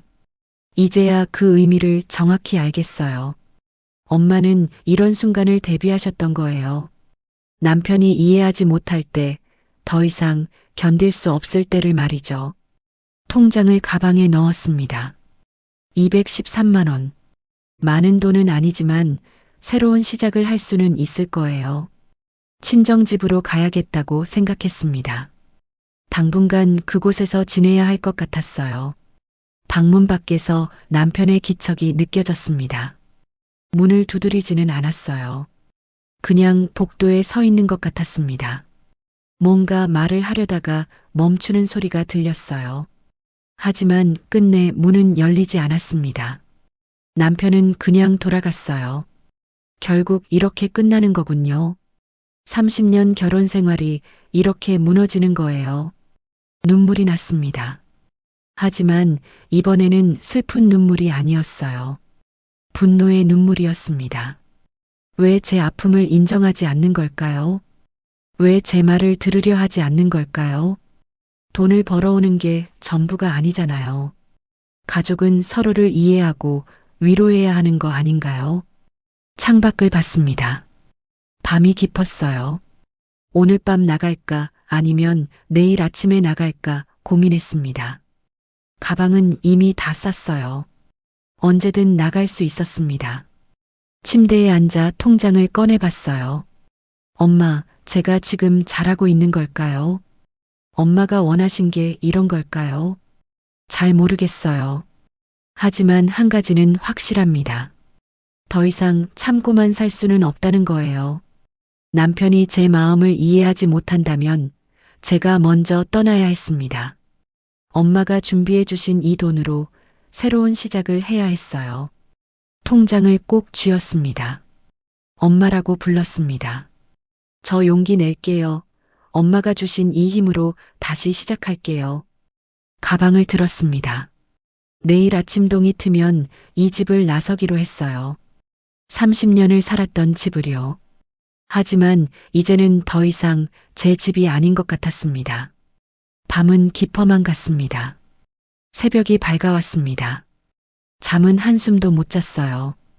가방을 들고 침대에서 일어났습니다. 방문을 조심스럽게 열었어요. 복도는 조용했습니다. 남편은 안방에서 자고 있었고 큰아들도 방에 들어가 있었어요. 현관으로 향했습니다. 발소리를 최대한 죽이며 걸었어요. 신발을 신으려는데 거실 쪽에서 불이 켜졌습니다.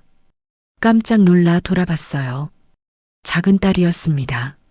작은 딸이 소파에 앉아 있었어요. 언제부터 거기 있었던 걸까요? 작은 딸이 일어났습니다. 제게로 천천히 걸어왔어요. 눈이 빨갛게 부어 있었습니다. 작은 딸도 밤새 울었나 봐요. 작은 딸이 제 가방을 보았습니다. 그리고 저를 보았어요. 어디 가느냐고 묻지 않았습니다. 이미 알고 있는 것 같았어요. 작은 딸이 고개를 저었습니다. 눈물이 흘러내렸어요. 저도 눈물이 났습니다. 딸 앞에서 떠나는 모습을 보이고 싶지 않았는데요. 작은 딸이 제 손을 잡았습니다. 차가운 손이었어요. 그리고 천천히 고개를 저었습니다. 가지 말라는 뜻이었죠. 저는 작은 딸의 손을 꼭 쥐었어요. 미안하다고, 엄마가 더 이상 참을 수가 없다고 말하고 싶었습니다. 하지만 말이 나오지 않았어요. 그때 복도에서 발소리가 들렸습니다. 남편이었어요. 잠옷 차림으로 나와 있었습니다. 남편이 제 가방을 보았어요. 그리고 작은 딸을 보았습니다. 상황을 파악한 듯 했어요. 남편이 다가왔습니다. 표정이 복잡했어요. 작은 딸이 남편을 가로막았습니다. 아빠 앞에 섰어요. 작은 딸이 남편을 똑바로 쳐다봤습니다. 그리고 입을 열었어요. 작은 딸의 목소리는 떨렸지만 단호했습니다. 아빠한테 물었어요. 어젯밤 엄마가 보여준 통장을 봤냐고요. 외할머니가 남긴 그 통장 말이에요. 남편이 고개를 끄덕였습니다. 작은 딸이 계속 말했어요. 그게 얼마나 소중한 돈인데 아빠는 그걸 금액으로만 판단하고 적은 돈이라고 말씀하시냐고. 작은 딸의 목소리가 커졌습니다. 그 돈이 외할머니한테 얼마나 큰 돈이었는지 아냐고 물었어요. 외할머니는 평생 당신을 위해 돈 한 푼 쓰지 않으셨다고요. 버스비 아끼려고 걸어 다니셨고 새 옷 한 번 안 사 입으셨다고 말했습니다. 그런 분이 30년 가까이 10원, 100원씩 모으셨다고요. 왜 그러셨을까요? 작은 딸이 물었습니다. 엄마가 힘들까 봐서였어요. 엄마가 도망쳐 나올까 봐서였고요. 작은 딸의 목소리가 떨렸어요. 외할머니는 전화로만 엄마 목소리를 들으셨는데도 엄마가 힘들어하는 걸 다 알고 계셨어요. 엄마가 울 때마다 힘들어할 때마다 통장에 돈을 넣으셨죠. 그게 얼마나 아픈 사랑인지 아냐고 아빠에게 물었습니다.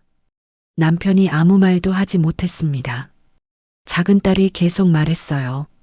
아빠는 그 통장을 보고 겨우 200만 원이라고, 요즘 세상에 200만 원으로 뭘 하겠냐고 얘기하실 수 있냐고. 중요한 건 그게 아니라고 작은 딸이 말했습니다. 금액이 문제가 아니라고요. 외할머니가 얼마나 엄마를 사랑하셨는지, 엄마가 얼마나 힘들게 사셨는지가 중요한 거라고요. 작은 딸이 눈물을 닦았어요. 그리고 말했습니다.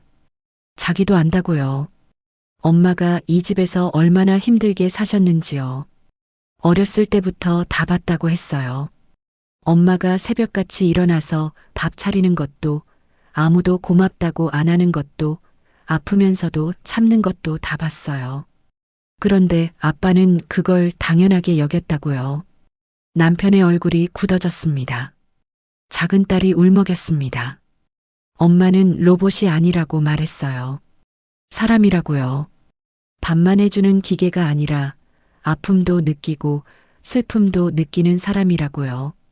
그런데 이 집에서 아무도 엄마를 사람으로 대하지 않았습니다. 할머니도, 아빠도, 오빠도, 심지어 자기도요. 작은 딸이 제게로 고개를 돌렸어요. 미안하다고 말했습니다. 엄마한테요. 자기도 엄마를 힘들게 했다고요. 엄마 아픔을 몰라준 것 같다고 사과했어요. 저는 작은 딸의 어깨를 안았습니다. 괜찮다고, 내 잘못이 아니라고 말하고 싶었어요. 작은 딸이 다시 남편을 봤습니다. 통장을 꺼내 들었습니다. 제 가방에서 꺼낸 거였어요. 통장을 남편 앞에 펼쳐 보였어요. 이 기록들을 보라고 했습니다. 2005년 7월 15일 저를 낳고 힘들 때 10만 원이 들어온 거예요. 2005년 7월 22일 산후조리도 못하고 집에 돌아온 날 15만 원이 들어왔고요. 그날 아빠가 엄마한테 뭐라고 했는지 기억하냐고 물었습니다. 경제적 부담이라고 했다고요. 아이를 낳은 게 부담이라고 했다고요. 남편의 얼굴이 창백해졌습니다. 작은 딸이 통장을 계속 넘겼어요. 큰 금액이 입금된 날들을 하나하나 짚었습니다. 이 모든 날들이 엄마가 힘들었던 날이라고 했습니다. 남편이 무릎을 꿇었습니다. 갑자기 바닥에 주저앉았어요. 손으로 얼굴을 가렸습니다. 어깨가 떨리고 있었어요. 남편이 울고 있었습니다. 계단 쪽에서 인기척이 났습니다. 큰아들이었어요. 언제부터 듣고 있었는지 계단에 앉아 있었습니다. 아들도 울고 있었어요. 아들이 천천히 내려왔습니다. 제게로 걸어왔어요. 아들이 제 앞에 섰습니다. 그리고 고개를 숙였어요. 미안하다고 말했습니다. 엄마한테요. 자기도 몰랐다고요. 엄마가 그렇게 힘드신 줄 몰랐다고 했어요. 맨날 국이 짜다, 반찬이 똑같다, 그런 말만 했다고요. 고맙다는 말은 한 번도 안 했다고 했습니다. 아들의 목소리가 떨렸어요. 엄마가 새벽부터 일어나서 준비하시는 것도, 아프면서 참는 것도 다 당연하게 생각해서 죄송하다고 말했습니다. 남편이 고개를 들었습니다. 눈이 빨갛게 충혈되어 있었어요. 남편이 입을 열었어요. 목소리가 갈라져 있었습니다. 미안하다고 말했어요. 저한테요. 정말 몰랐다고.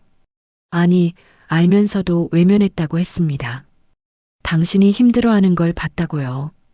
그런데 못 본 척했다고, 그게 더 편했다고 고백했어요. 남편이 통장을 집어들었습니다.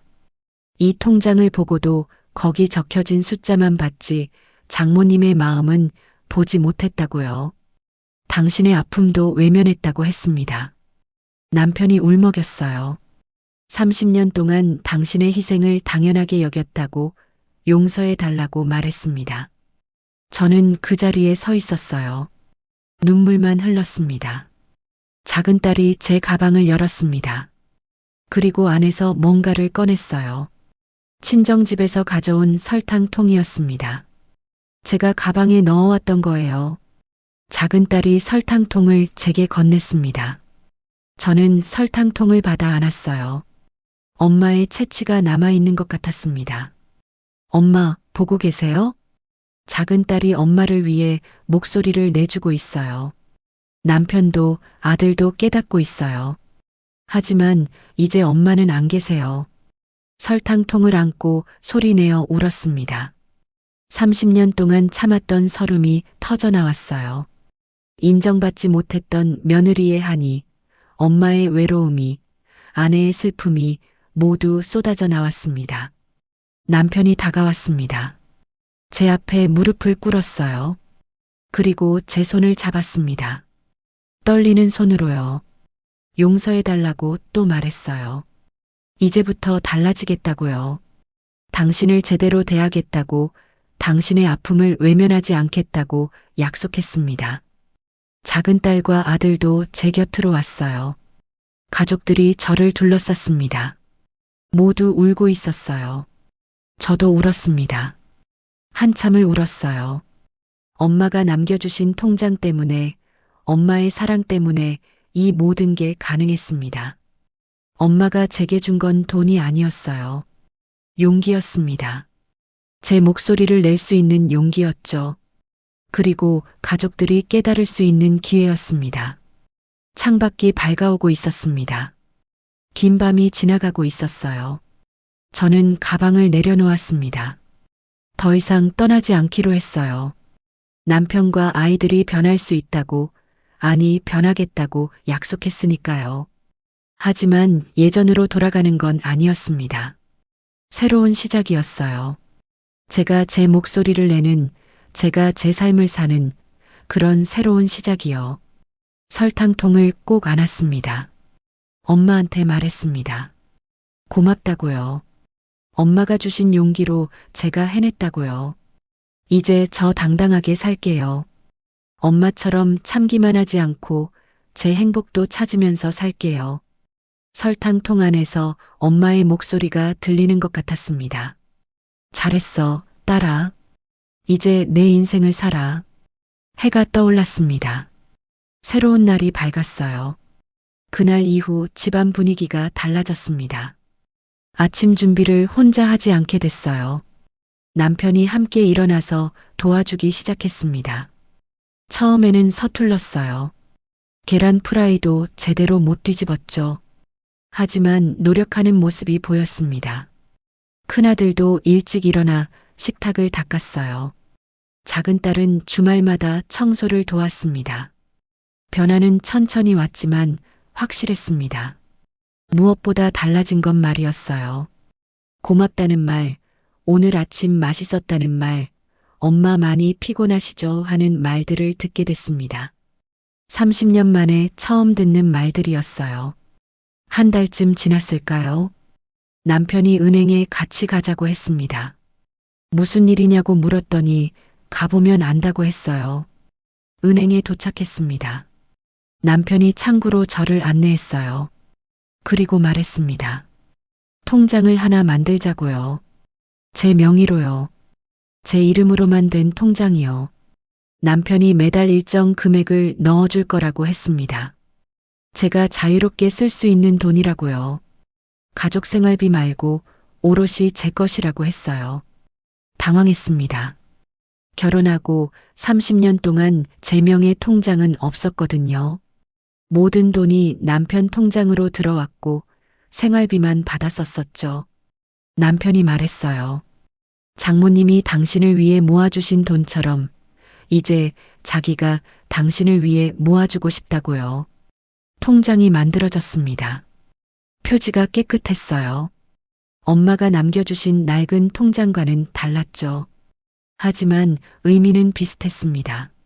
누군가 저를 생각해서 만들어준 통장이었으니까요. 남편이 첫 입금을 했습니다.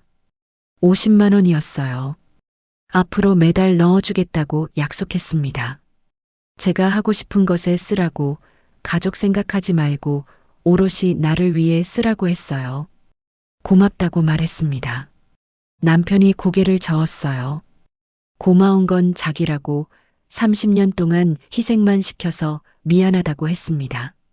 큰딸이 전화를 했습니다. 꽃집 자리를 알아봤다고요. 집 근처에 작은 가게가 나왔답니다. 보증금이 크지 않아서 시작하기 좋을 것 같다고 했습니다.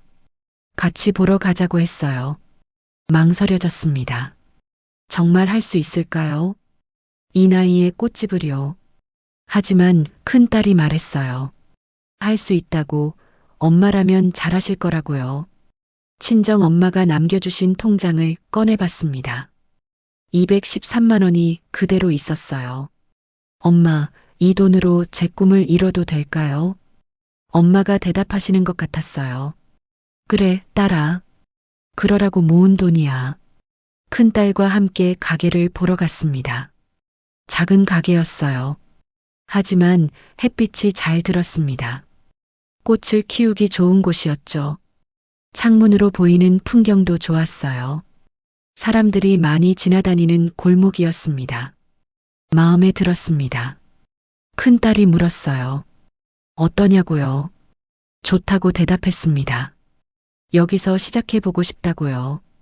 큰딸이 환하게 웃었어요. 같이 준비하자고, 엄마 꿈 이루는 거 도와주고 싶다고 했습니다.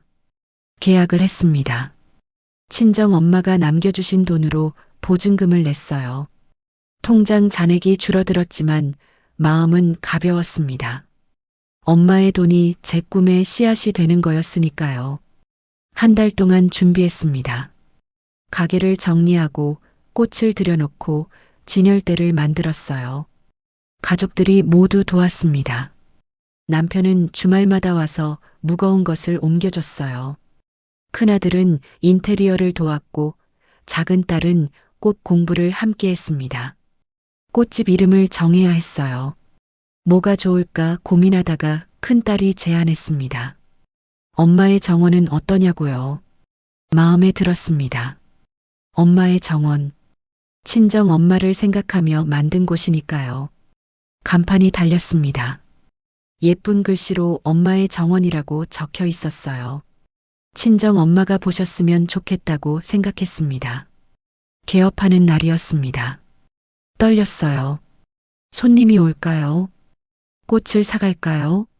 아침 일찍 가게 문을 열었습니다. 첫 손님은 큰딸이었어요. 큰 꽃다발을 주문했습니다. 두 번째 손님은 남편이었어요. 장미 한 다발을 샀습니다. 저한테 주더군요. 세 번째 손님은 동네 아주머니였습니다. 진짜 손님이었어요. 카네이션 몇 송이를 사가셨습니다. 예쁘다고 자주 오겠다고 말씀하셨어요.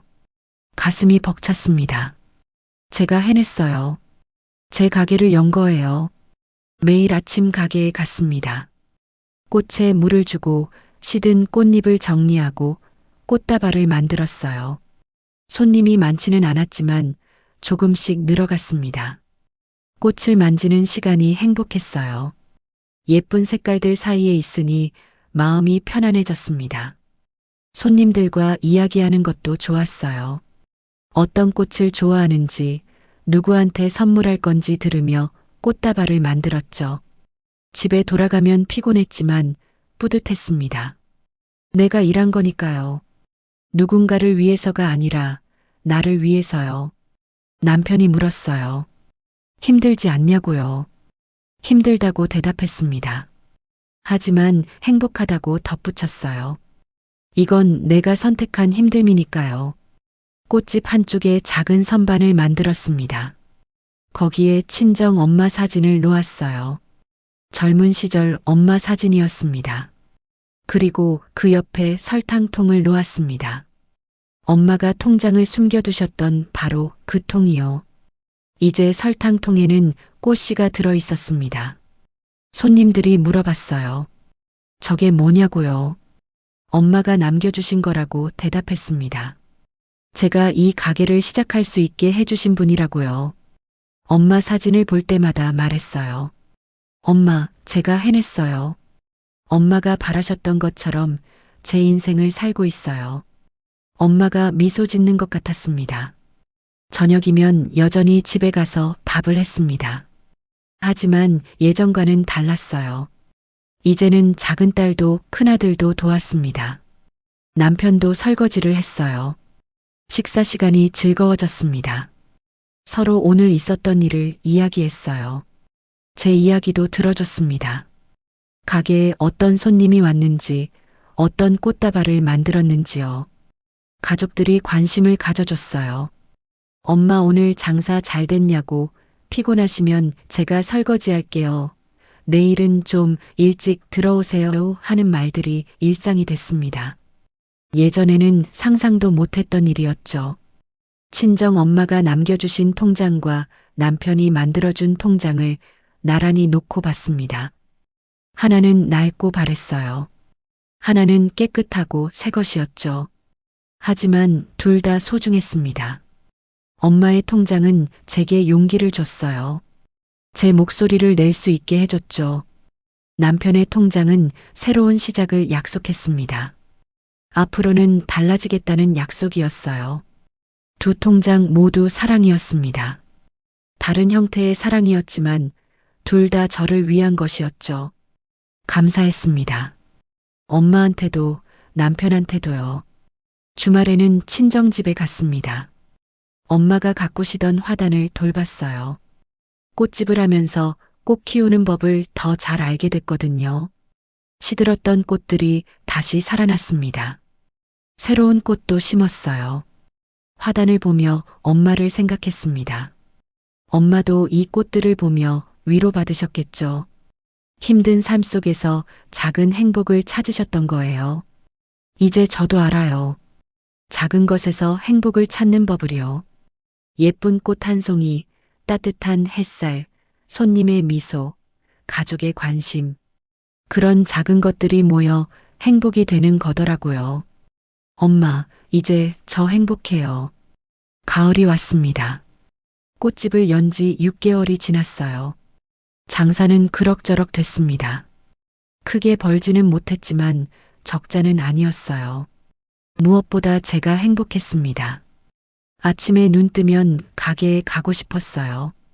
어제 어떤 꽃이 피었을까, 오늘은 어떤 손님이 올까 기대됐습니다. 예전에는 아침이 두려웠어요. 또 똑같은 하루가 시작되는 게 무서웠죠. 하지만 이제는 달랐습니다. 매일이 새로웠어요. 제가 선택한 삶이었으니까요. 창밖으로 노을이 보였습니다. 오렌지빛 하늘이 아름다웠어요. 엄마도 저 하늘 어딘가에서 보고 계실까요? 큰딸이 아기를 데리고 왔습니다. 손녀였어요. 태어난 지 석 달 된 예쁜 아기였죠. 큰딸이 말했어요. 엄마 가게를 보여주고 싶었다고요. 아기한테 할머니 자랑하고 싶었다고요. 아기를 안아봤습니다. 작고 따뜻했어요. 이 아이는 행복하게 자랄 거예요. 큰딸이 좋은 엄마니까요. 그리고 저도 좋은 할머니가 될 거예요. 친정 엄마처럼 손녀를 사랑하는 할머니요. 하지만 친정 엄마처럼 말 못할 사랑은 아닐 거예요. 이제는 말할 거예요. 사랑한다고, 힘들면 언제든 말하라고 할머니가 있다고요. 아기에게 꽃을 보여줬습니다. 아기가 웃는 것 같았어요. 밤에는 일기를 쓰기 시작했습니다. 오늘 있었던 일, 느낀 것들을 적었어요. 예전에는 일기 쓸 여유가 없었습니다. 매일 똑같았으니 쓸 것도 없었고요. 하지만 이제는 달랐어요. 매일 새로운 일이 있었고 기록하고 싶은 순간들이 많았습니다. 오늘 일기에는 이렇게 썼어요. 엄마, 오늘 가게에 첫 단골 손님이 생겼어요. 매주 금요일마다 오시겠대요. 정말 기뻤어요. 제가 잘하고 있는 것 같아요. 엄마가 남겨주신 통장 덕분이에요. 엄마의 사랑 덕분이에요. 엄마, 정말 고마워요. 엄마가 아니었으면 저는 여전히 참고만 살았을 거예요. 이제 저 행복해요. 제 인생을 살고 있어요. 엄마도 기뻐하시겠죠? 1년이 되는 날이었습니다. 가족들이 모두 가게에 왔어요. 기념사진을 찍자고 했습니다. 꽃집 앞에서 함께 섰습니다. 남편, 큰아들, 작은딸, 큰딸, 그리고 손녀까지요. 사진을 찍었어요. 모두 웃고 있었습니다. 저도 웃었어요. 진심으로요. 오랜만에 행복한 웃음이었습니다. 사진을 보니 예전 가족 사진과는 달랐어요. 예전 사진 속 저는 지쳐 보였지만 지금은 환했습니다. 눈빛이 살아 있었어요. 이게 진짜 제 모습인 것 같았습니다. 해가 지고 있었습니다. 하루가 끝나가고 있었어요. 가게 문을 닫으며 간판을 올려다 봤습니다. 엄마의 정원. 이 간판을 볼 때마다 생각해요. 엄마는 제게 도피자금을 남겨주셨지만 결국 도망치지 않았다고요. 대신 싸웠습니다. 제 행복을 위해서요. 그리고 이겼어요. 제 인생을 되찾았으니까요. 엄마의 통장 속 돈은 단순한 돈이 아니었습니다. 그건 언제든 다시 시작할 수 있다는 메시지였어요. 너는 혼자가 아니라는 위로였습니다. 너는 행복할 자격이 있다는 허락이었죠. 그 모든 것이 사랑이었습니다. 말하지 않아도 느낄 수 있는, 보이지 않지만 존재하는 사랑이었어요. 엄마 사랑해요. 그리고 고마워요. 엄마 덕분에 저는 다시 태어났어요. 이제 저도 누군가에게 그런 사랑을 줄 거예요. 큰딸에게, 작은딸에게, 손녀에게, 그리고 제 자신에게요. 꽃집 불을 끄고 집으로 향했습니다. 오늘도 좋은 하루였어요. 내일도 좋은 하루가 될 거예요. 앞으로의 모든 날이 그럴 거예요. 왜냐하면 이제 저는 제 인생을 살고 있으니까요.